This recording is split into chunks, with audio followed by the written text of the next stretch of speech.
Apakah law of attraction atau hukum ketertarikan itu? Mungkin sebagian Anda merasa kecewa dengan penghasilan sekarang ini.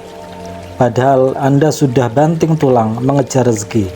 Akan tetapi, sampai saat ini, Anda tak kunjung mendapatkan kesuksesan.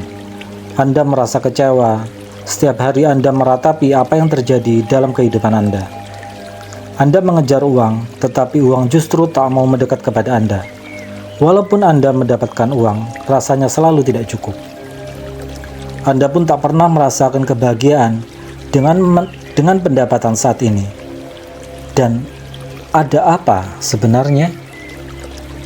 Setiap pagi, Anda bangun dengan penuh rasa kecewa. Dalam pikiran Anda terekam bahwa Anda tak mungkin menjadi kaya. Karena memang setiap hari Anda selalu mengalami hal yang sama, rezeki susah diperoleh. Pikiran-pikiran seperti ini kerap mengawali kehidupan Anda. Setelah bergulat dengan pikiran tersebut, Anda tak juga mendapatkan uang, alias tetap berpenghasilan pas-pasan. Pada pagi hari, mungkin saja Anda bangun dengan penuh keceriaan. Anda yakin hari ini Anda akan mendapatkan pelanggan yang mau bergabung dengan bisnis Anda. Anda juga yakin jualan Anda akan laku keras. Anda pun bangun pagi dengan penuh senyuman. Anda sholat subuh, berdoa memohon kemudahan kepadanya, menyapa istri dan anak-anak. Kemudian Anda pergi menemui pelanggan-pelanggan Anda dengan penuh optimisme dan percaya diri. Hasilnya ajaib. Anda pun mendapatkan atau memperoleh banyak keuntungan atau hasil penjualan Anda memuaskan.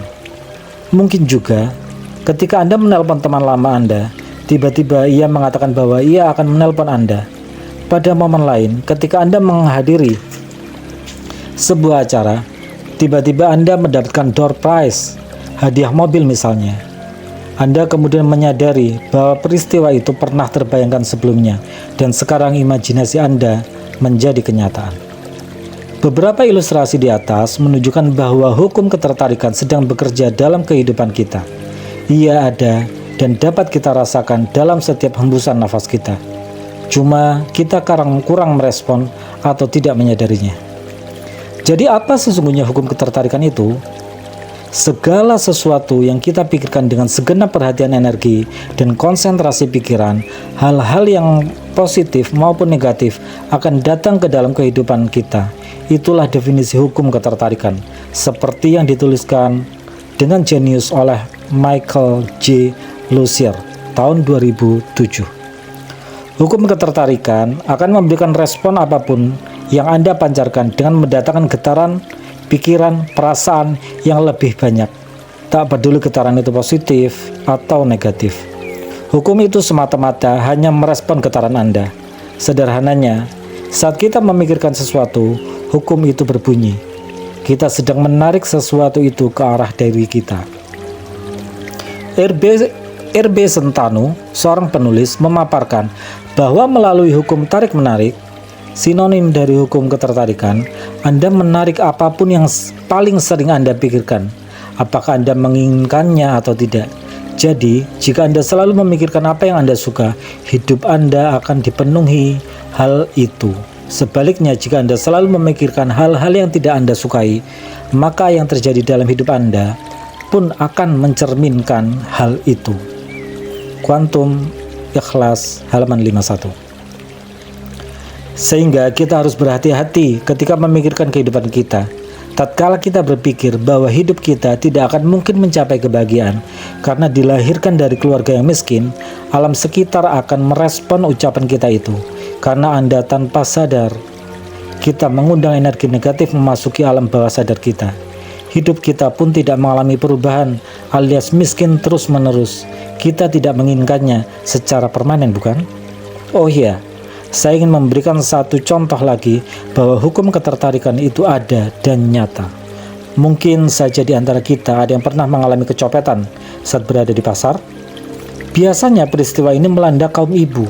Pasalnya sebelum berangkat ke pasar, selalu membayangkan dan dihantui bayangan para pencopet.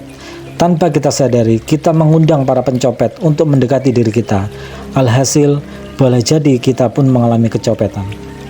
Saya pun pernah merasakan bekerjanya hukum tarik-menarik dalam kehidupan nyata. 4 tahun silam, Sebelum hijrah ke Jakarta, saya menduga bahwa hidup di rimba metropolitan ini penuh dengan tindakan kriminal. Saya selalu diingatkan oleh ibu saya supaya berhati-hati hidup di kota besar ini. Bahkan kalau sedang tersesat, bertanyalah kepada polisi atau petugas lainnya.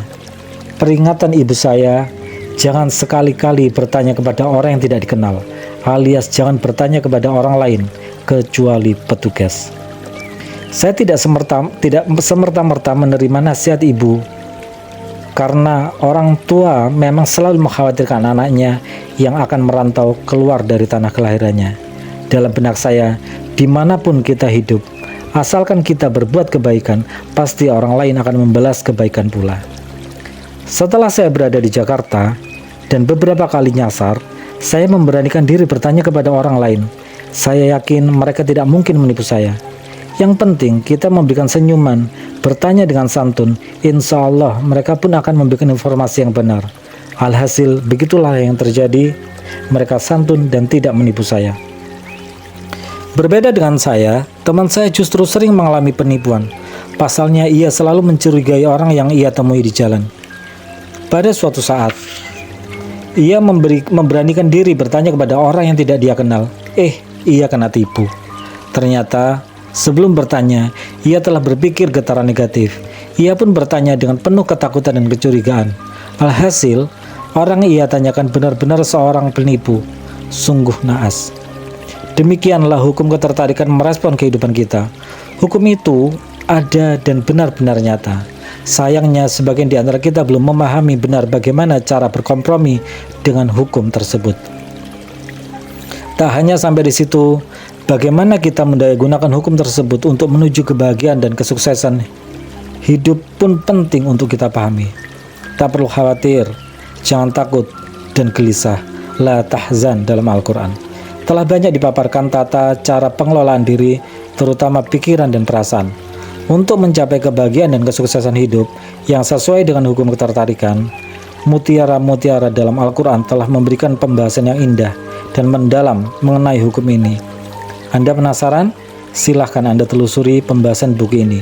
Insya Allah Anda akan mendapatkan pencerahan dalam kehidupan. Amin ya rabbal alamin.